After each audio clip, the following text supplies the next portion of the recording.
Bom dia, pessoal. Bom dia.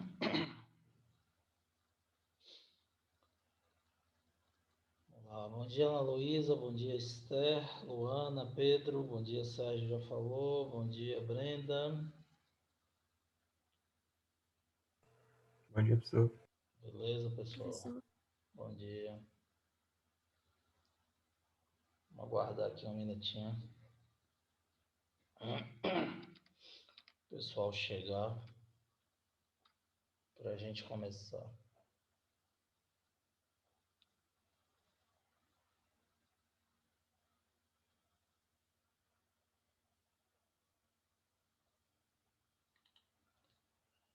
Dá mais um minutinho aí para ver se a galera chega.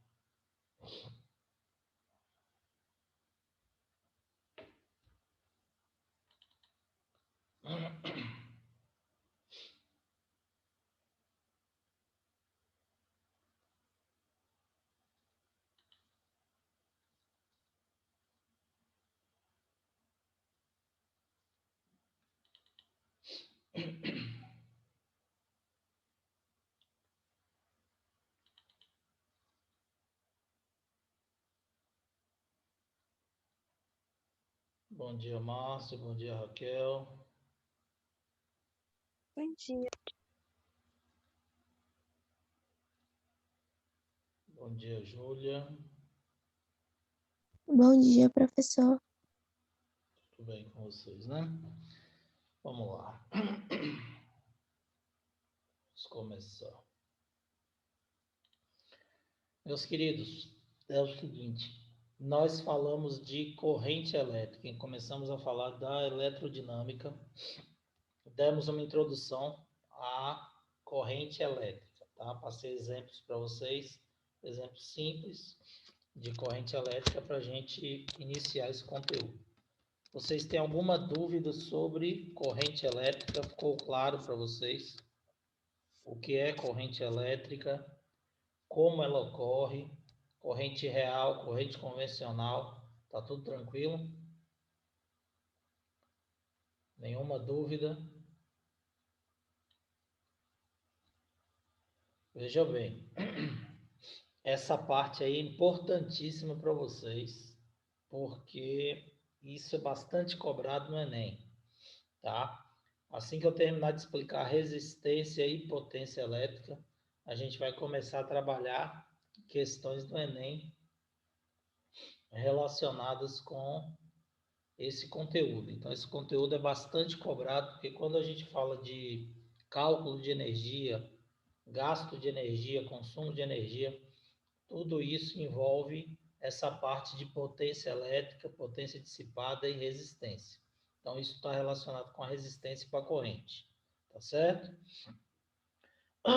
Então, vocês não podem ter dúvidas sobre esse conteúdo. Isso aí tem que ficar bem claro para vocês poderem entender. Essa primeira parte inicial é simples, tá? A única dificuldade é você diferenciar a corrente, lembrar, na realidade, de diferenciar a corrente. Então, não esquecer jamais que a corrente representada é sempre a corrente convencional, tá? E aí você não pode confundir isso. Se ele estiver representando a corrente real, no circuito ele vai explicar para vocês no enunciado a questão falando que é real. Se não disser nada, está sempre representada a corrente convencional. Bom, resistência elétrica é o nosso conteúdo de hoje. O que é a resistência elétrica? A resistência elétrica, ela é justamente o oposto à corrente elétrica, que até na fórmula aqui, ó, dá para você ver que elas são inversamente proporcionais, porque é o oposto. Oposto por quê? A corrente elétrica, ela corresponde ao fluxo de elétrons livres através de um condutor qualquer. Quanto maior for o fluxo de elétrons em um condutor, maior será a corrente elétrica nesse condutor, certo?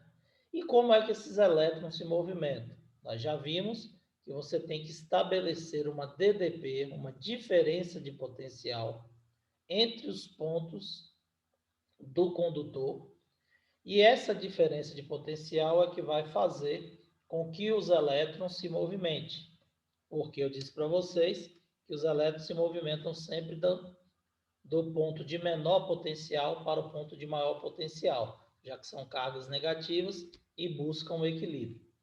Então, a voltagem, tensão ou DDP que nós estudamos anteriormente, ela é importantíssima porque num circuito qualquer, num aparelho elétrico qualquer, ou em qualquer dispositivo elétrico, é a DDP que induz a movimentação de carga, estabelecendo uma corrente elétrica pelo condutor, ou pelo circuito, ou pelo aparelho.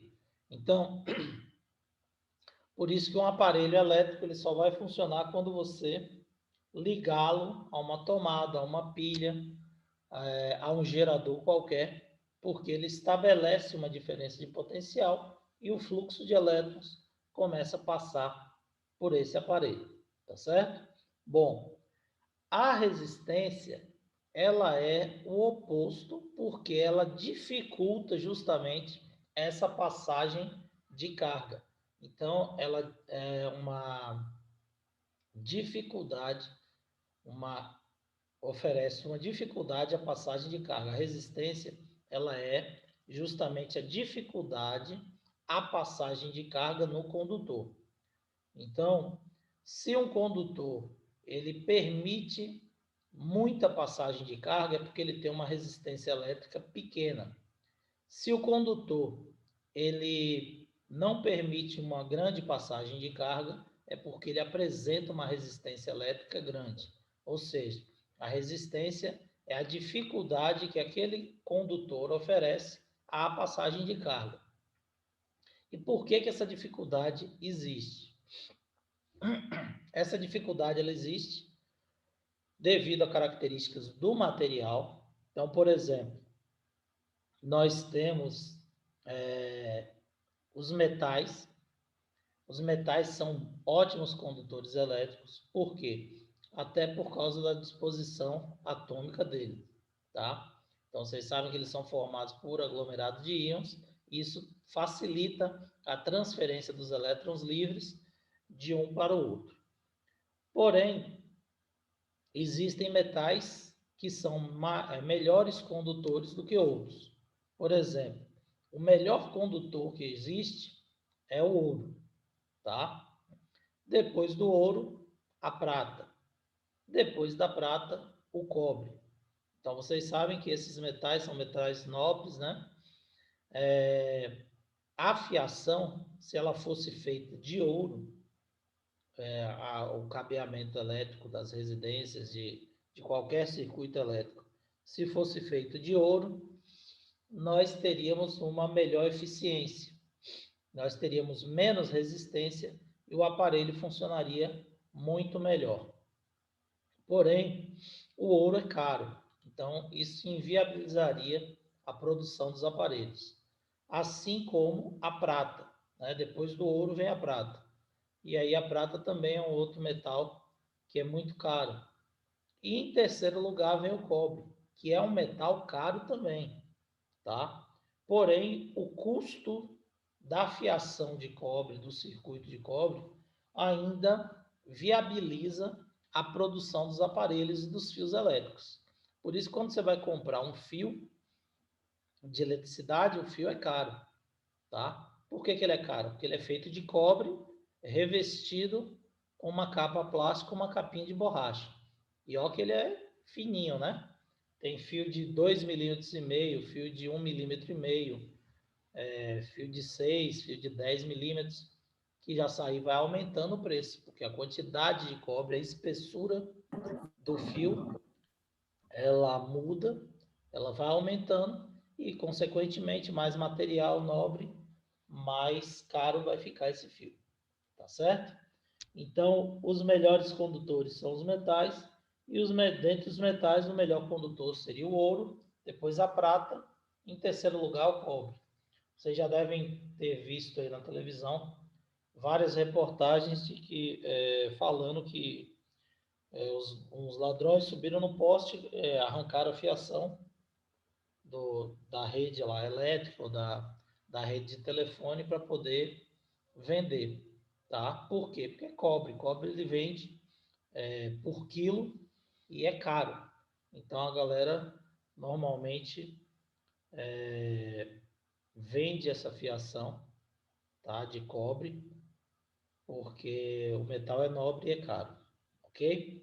Bom, então se a gente pegar um fio de cobre, ele vai ter uma boa condutividade, porém ele também tem resistência elétrica.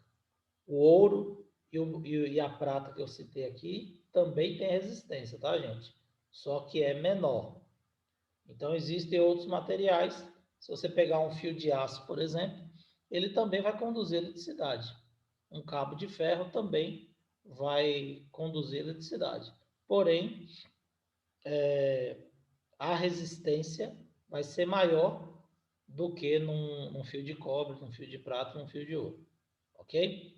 Bom, então, como seria essa resistência? Por que oferece essa dificuldade? Bom, quando você vê o fio, imagine que isso aqui fosse um corte no fio, tá? Aqui está assim para representar que aqui é um fio que seria um tubo metálico, um microtubo metálico, e aí você cortou um pedaço desse fio, aí você tem aqui o corte irregular, aqui você tem um fio. O que acontece? Quando você induz aqui, através da DDP, a movimentação de carga, o elétron ele não entra enfileirado, organizado para passar no condutor. Por que não? Porque o elétron está girando na eletrosfera de um átomo e de repente ele pula para a camada do outro átomo. Quando ele está fazendo um movimento circular e ele escapa, ele vai escapar pela tangente da curva. Então, se ele está rodando, quando ele sai aqui nesse ponto, ele vai sair pela tangente. Se ele sair aqui em cima, ele sai pela tangente. Se ele sair aqui do lado, ele sai pela tangente. Então, o elétron ele entra no condutor em vários sentidos e várias direções, porque depende do ponto que ele escapou na eletrosfera para pular para o outro lado. E quando esses elétrons entram aqui de forma aleatória, inevitavelmente eles vão se chocar contra as paredes do condutor e contra outros átomos que estão aqui dentro já. Então, esse choque contra a parede do condutor e contra outros átomos faz com que esse elétron ele fique batendo de um lado para o outro, voltando até conseguir atravessar. Então, essa movimentação que ele faz aqui dentro, ela gasta um tempo e prejudica a passagem desse elétron no condutor, tá? Seria, por exemplo, se a gente fizer uma analogia, um corredor. Aqui eu estou desenhando só um elétron, ó. Só que entram vários elétrons, milhares de elétrons entram no condutor quando você estabelece uma corrente elétrica. Então, esses elétrons aqui dentro se chocando, ó, isso daqui vai oferecer uma dificuldade à passagem da carga muito maior. Então, essa colisão dos elétrons, até mesmo com os átomos do material, que é o condutor, vai oferecer essa dificuldade, essa resistência elétrica. Fazendo analogia para vocês entenderem é o seguinte, vocês já viram a recomendação do Corpo de Bombeiros, não viram?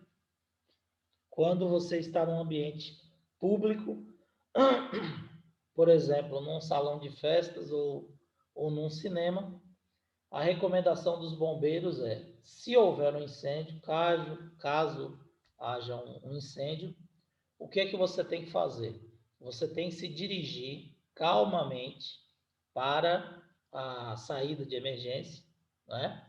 E de forma enfileirada sair da sala ou do ambiente, ou do salão que estiver pegando fogo, tá certo? Por que isso? Porque se as pessoas fizerem isso, elas vão conseguir sair do ambiente mais rapidamente. É a mesma coisa.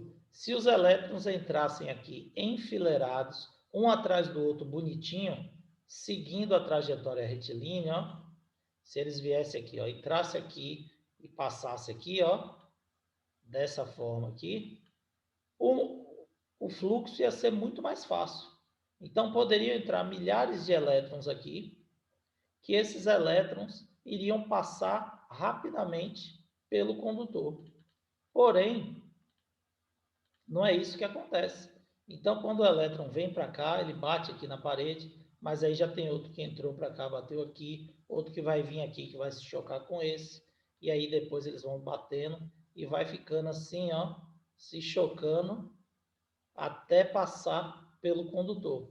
Ou seja, vai oferecer muito mais dificuldade à passagem do elétron pelo condutor. A mesma coisa vai ocorrer no incêndio. Então, os bombeiros recomendam que vocês se locomovam enfileirados para a porta de emergência e saiam de forma organizada. Só que a gente sabe que não é isso que acontece. Por quê? Porque quando começa a pegar fogo, ninguém está pensando em organizar nada. A galera só quer sair. E aí o que acontece? Todo mundo quer sair de vez. E aí vai aquele monte de gente para uma porta só.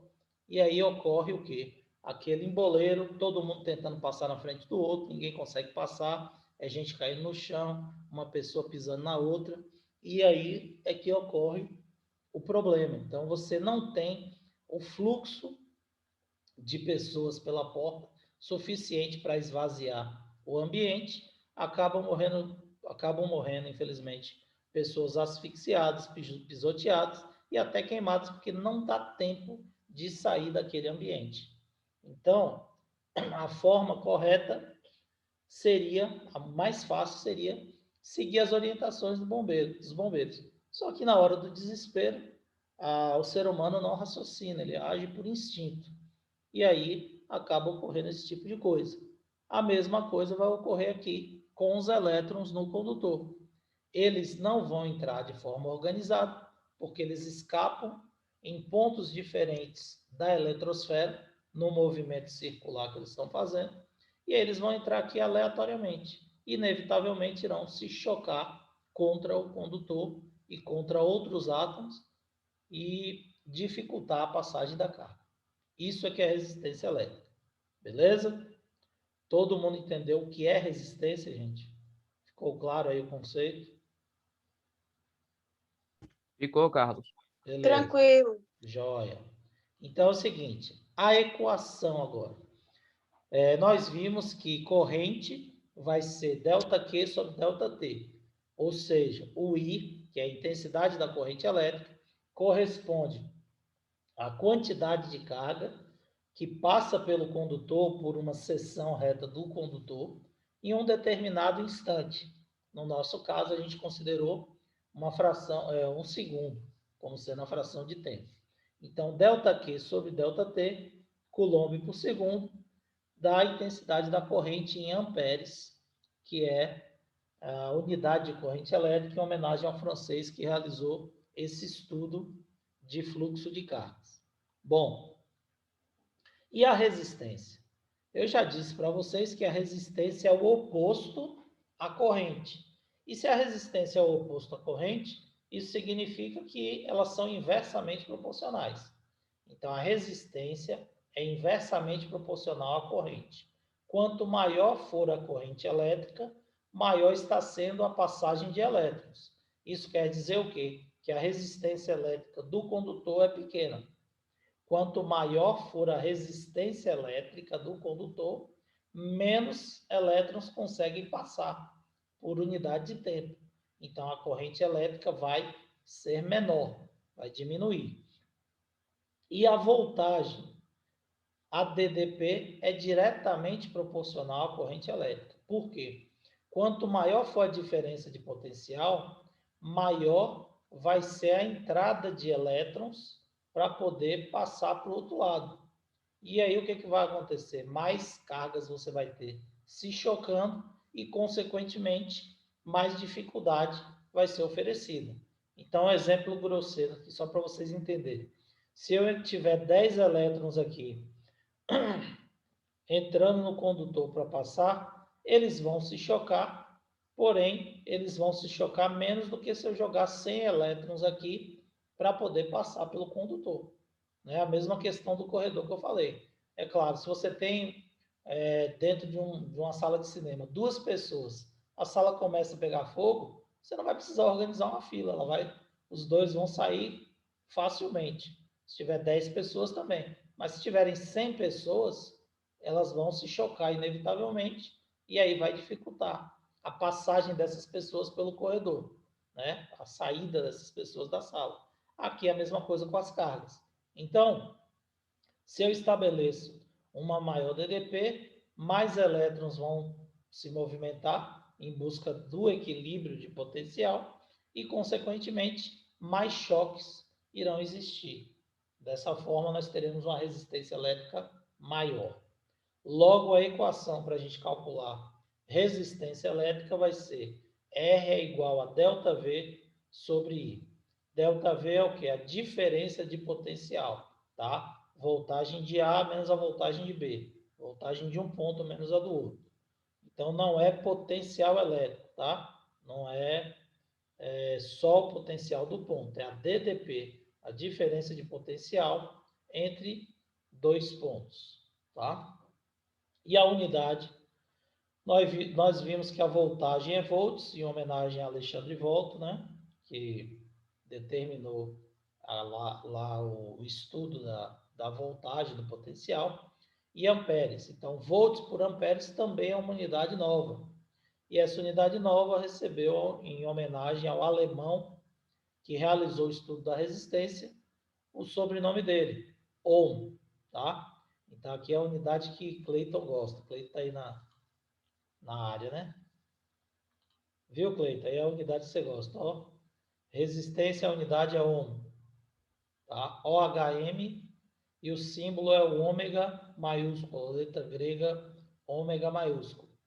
Então, R, resistência, é medida em ohm, ok?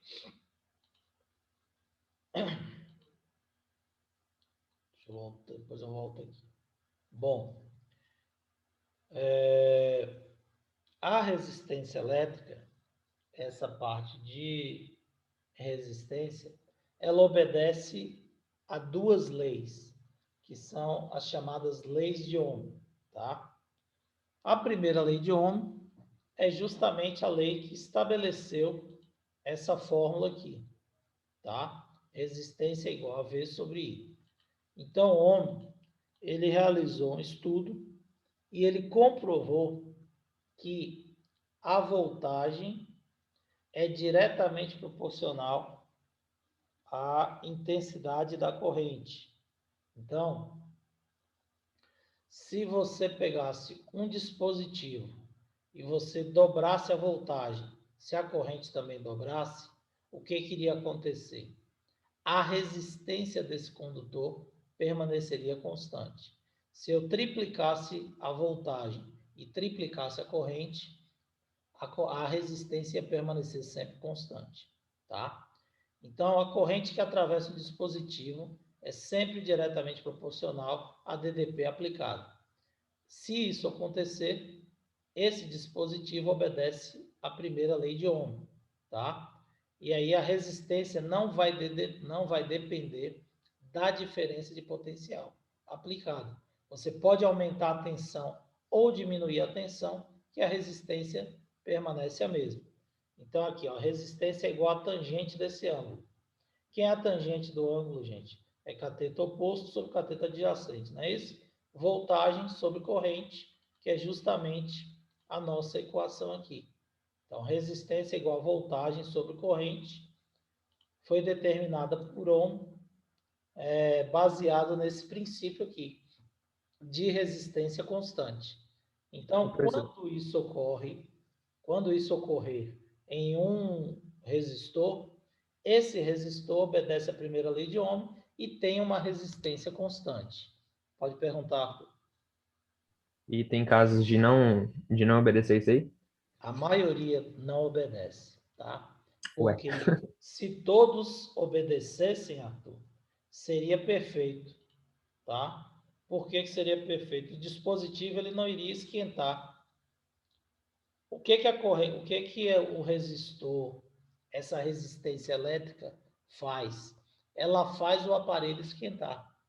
Porque quando as cargas se chocam, elas estão aquecendo. Se você bater a mão, você não percebe tanto quanto esfregando, né? Quando você esfrega, você sente o aquecimento mais rápido. Mas se você bater a mão, ela está esquentando. As moléculas estão agitando e a temperatura dela está subindo. Então, quanto mais você bater uma coisa na outra, mais for o choque, maior vai ser o aquecimento. Então, isso ocorre nos fios também, quando você analisa a resistência elétrica. Então, quando os elétrons entram aqui e começam a se chocar uns contra os outros, esses choques promovem aquecimento dos fios. É por isso que um fio aquece. Uma lâmpada incandescente, por exemplo, no filamento de tungstênio, quando você liga a lâmpada, os elétrons se chocam tanto, geram tanto calor, que aquele filamento ele começa a dissipar energia na forma de luz. É o fenômeno da incandescência. E aí ele começa a dissipar calor, e esse calor é o proveniente justamente da resistência, desses choques. Então, existem dispositivos que apresentam resistência constante, existe, tá? Mas boa parte dos aparelhos elétricos, por exemplo, eles que a gente tem na nossa residência, eles têm resistência variável, tá? Então não existe dispositivo elétrico, por exemplo, circuito elétrico sem resistência elétrica. Ele pode ter uma resistência constante, tá? Mas essa resistência ela existe. E a maioria tem resistência variável. Ou seja, quando você aumenta a voltagem, você vai aumentando a resistência, vai mudando o valor da resistência, porque a corrente também muda, tá certo? Então essa tangente do ângulo só serve para quando for constante, né? Isso. Quando você fala de primeira lei de Ohm, a primeira lei ela só é aplicada para resistores constantes. Quando você analisar aqui outro resistor, isso aqui vai ser uma curva, tá? Essa curva pode ser aqui para cima ou para baixo. Depois no resumo que eu vou postar para vocês vai ter. Ela pode ser assim ou ela pode ser assim. Então, quando vocês virem um gráfico de tensão por corrente e não for a retinha, for uma curva, ele é um resistor comum. E como é que eu chamo esse resistor? Resistor não ôhmico ou resistor comum. Esse resistor aqui é chamado de resistor ôhmico. Resistor ôhmico por quê? Porque ele obedece à primeira lei de Ohm, a resistência constante. Se for um resistor comum, vai ser uma curva, e essa curva indica que é um resistor não ôhmico, um resistor normal, comum, tá certo? Agora, voltando aqui na sua pergunta, Arthur, todo o aparelho elétrico, ele é feito de circuitos elétricos, né, composto por placas e circuitos. E essas placas e esses circuitos, eles apresentam fiação elétrica, circuito elétrico, tá? E apresenta essa fiação, esse circuito de cobre. Então, as cargas, ao circularem por essa fiação, por esse circuito, elas vão inevitavelmente se chocar. E esse choque é exatamente a nossa resistência elétrica, tá? Essa dificuldade. Então, qualquer aparelho, ele vai aquecer quando em funcionamento. Por que que ele aquece? Porque existe uma resistência elétrica, tá certo? Então, por exemplo, você liga uma televisão. A televisão, ela tem a finalidade de transformar energia elétrica em energia luminosa e energia sonora. Então, a televisão, ela transforma energia elétrica em luz, que é para delimitar a imagem, e em energia sonora, que é para emitir o som no alto-falante, para a gente poder ouvir, certo? Porém, se você deixar uma televisão ligada o dia inteiro e botar a mão atrás da televisão no final do dia, essa televisão vai estar o quê? Quente, não vai? Já fizeram isso? Não é só televisão, não. Qualquer aparelho elétrico, se você ligar, ele vai aquecer, tá certo? E a finalidade é produzir energia calorífica? Não. A finalidade do exemplo que eu dei aqui da televisão é produzir luz e som. E por que ela produz calor? Porque existe uma resistência elétrica no circuito dessa televisão, no circuito interno. Então, quando você liga essa televisão na tomada e a corrente passa pelo circuito, parte dessa corrente vai ser perdida porque você vai ter produção de calor através da resistência elétrica. E essa televisão, inevitavelmente, vai aquecer. Se a resistência fosse constante, ela aqueceria menos. E aí você teria um melhor aproveitamento, tá? Mas na maioria dos casos você não tem essa resistência constante. Você vai aumentando a tensão, vai aumentando a corrente elétrica, vai aumentando a resistência, tá certo? Então aumenta o fluxo de cargas, a tentativa, desculpe, do fluxo de cargas, e aí vai aumentando os choques, aumentando a resistência. A mesma coisa ocorre com outros aparelhos. Você tem um ventilador. Qual é a finalidade do ventilador, gente? Transformar a energia elétrica em quê?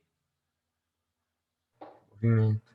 Em movimento. Perfeito, Pedro. Isso aí. Energia, ele transforma energia elétrica em energia cinética, fazendo a hélice movimentar para poder produzir a movimentação de massa de ar também. Porém, se você pega um ventilador e deixa esse ventilador ligado o dia inteiro, quando você botar a mão atrás do motor do ventilador, esse motor vai estar o quê? Quente do mesmo jeito. Por que ele esquentou? Por causa da resistência elétrica.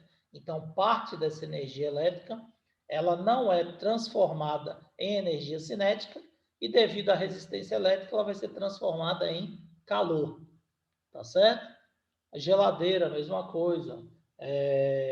Qualquer dispositivo que você tenha elétrico, vai ocorrer isso.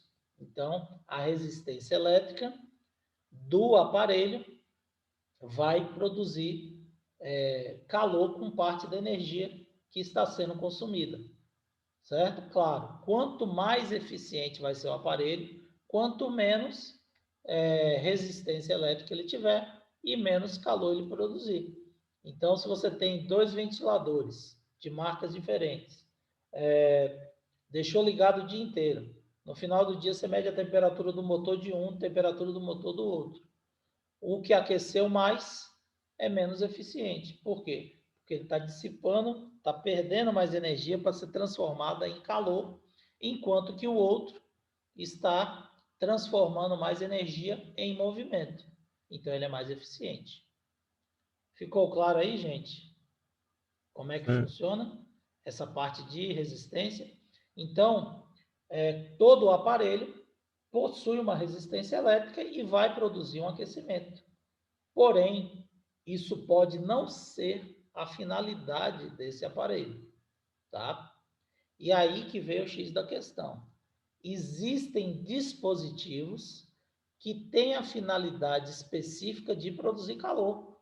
Tem coisa na sua casa, tem aparelho elétrico na sua casa que você quer que aqueça, que você quer que produza calor.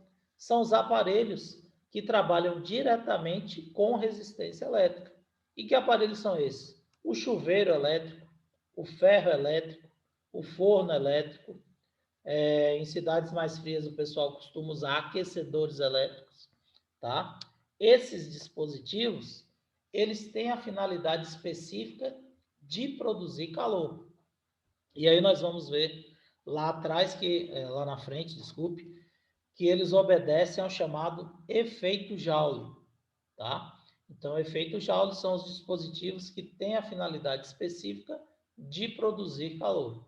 Então, um ferro elétrico, quando você liga ele na tomada, o objetivo é transformar energia elétrica em energia calorífica. Tanto que o ferro ele tem apenas uma resistência elétrica, que é um dispositivo semelhante àquele do chuveiro. E aí essa resistência ela vai provocar justamente o que a gente não quer nos outros aparelhos, que são os choques das cargas e o aquecimento. E aí o que vai acontecer? Essa resistência vai aquecer, porque ela vai passar, a corrente vai passar, tentar passar pela resistência, vai se chocar, vai produzir calor, e esse calor é dissipado, vai aquecer a base do ferro que você vai utilizar para passar roupa.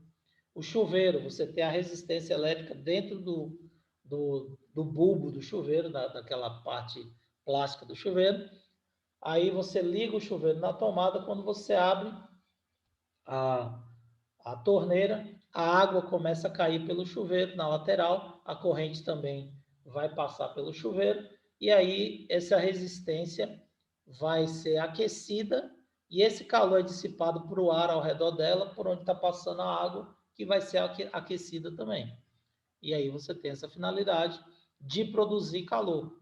Então, quanto maior for a resistência do chuveiro, melhor. Quanto maior for a resistência elétrica do ferro, melhor. A mesma coisa um forno elétrico. Você ligou na tomada, ligou o forno, ele vai, através de uma resistência que ele tem no fundo, ele vai produzir calor por causa da resistência elétrica, do choque de cargas, e ele vai transformar a energia elétrica em energia calorífica, em calor. E aí vai aquecer o alimento que está lá dentro. Então, esses dispositivos, eles obedecem ao chamado efeito Joule e eles têm a finalidade específica de produzir calor. O que a gente não quer, por exemplo, num aparelho de som. O aparelho de som, você quer que ele transforme energia elétrica em energia sonora. O aquecimento é uma consequência da energia, da resistência interna, do circuito desse aparelho. Então, existe uma resistência interna devido à fiação e o circuito interno desse dispositivo de som. E aí, infelizmente, a carga, ao passar por ele, vai ter resistência e vai aquecer esse aparelho. Mas a parte maior da energia vai ser transformada em som, certo? Entenderam aí o que é resistência elétrica? Tá? Resistência Sim. elétrica, aparelhos que têm a finalidade específica de produzir calor, e aqueles aparelhos que são os aparelhos que têm outra finalidade, que não são aqueles que obedecem o efeito Joule. Então, o efeito Joule é quando você transforma a energia elétrica exclusivamente em energia calorífica. Que aparelhos fazem isso? Aqueles que têm essa finalidade de produzir calor. Chuveiro, ferro, forno elétrico, aquecedores elétricos, esses dispositivos. Tá ok? Meus queridos, nossa aula vai ser interrompida, mas vocês querem emendar, né? Seguir direto? Sim. Então eu vou fechar aqui e a gente volta no mesmo link, tá bom? Valeu, vamos voltar no mesmo link aí.